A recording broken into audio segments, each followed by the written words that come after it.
The fun thing about Zentangles is all the different cool and fun patterns you can come up with and use. I'm going to show you guys a few of my patterns, so let's get started.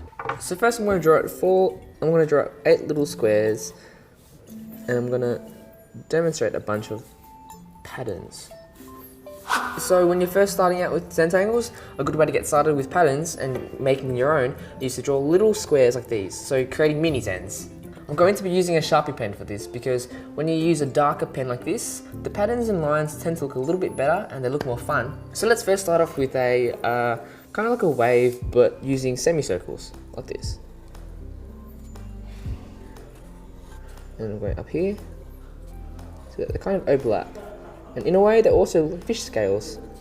Inside these semicircles, I can draw some cool patterns.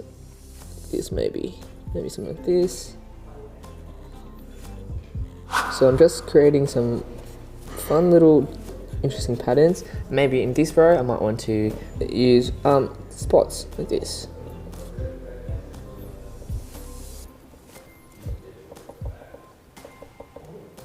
Like that. And so for the next pattern, let's try something that's kind of like a weaving pattern. So I'm going to be using a line going this way, then a line going this way, and all across like this. And then down here, like this. And then connecting this. So the key thing about these patterns is that I'm using repetition.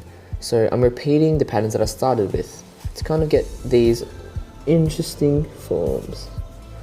And once those are done, I can start adding details. So maybe shading in these little squares, and you can start to see this weaving kind of pattern. And maybe you might want to add some stripes inside or little dots like this. Maybe toward the ones going this direction. And maybe you might want to add another extra stripe on the ones going this way. So just coming up with fun little ways to make them more interesting, like that.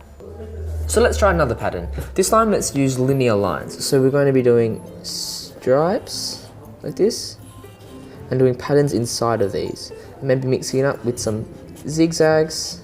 So inside of these lines and shapes, I'm going to be adding more patterns. So maybe for this one I might add maybe a Mayan kind of pattern. And then maybe for this one here, I might want to add a little zigzag line inside of this little square, this rectangle.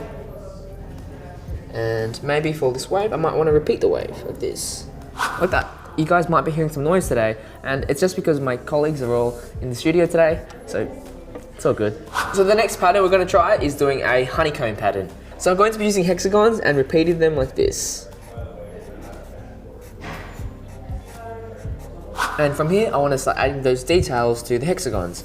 So maybe adding little zigzags all around there, like this. Maybe for this section, this row, and then maybe for this row, I might want to redraw the hexagons like this, and maybe even color in the section inside like this. So something a little bit different to kind of make these patterns look a bit more interesting and pop out like that. But with Zentangles, you don't have to use patterns that repeat. You can do patterns that are a bit more loose and a bit more free. So maybe let's try a teardrop. So I'm going to be drawing teardrops coming out this way, maybe here. And inside these shapes, I might want to add little details. Maybe some dots, maybe some circles inside them like this. You can get it creative. You might even want to start adding shapes outside of the teardrops. Maybe using little bumps like this. So now let's try using triangles and making them a bit more random and more irregular. So building lines out like this. And you might even want to add some details or even color in some shapes. So maybe coloring triangles here and there. Now let's try something with circles. So maybe we want to add like a bubble-like texture by adding little spheres and circles all the way around of different shapes and sizes, or different sizes. You might even want to shade some in or add little shapes inside of them. Maybe some zigzags, maybe some stripes, maybe some cross hatching, colouring in some here and there. But maybe you want to try something similar to the teardrop kind of pattern we made. And let's use circles this time. So starting with a small circle, maybe doing bumps like this around it, then another circle, then maybe kind of another circle, but this time breaking them up with lines, and slowly building this circle to create more interesting patterns outside of it. So maybe here I might want to color this one in. These are just a few patterns of mine that I can use for Zentangles, but the possibilities are endless. You can invent and create so many different types, you just have to experiment.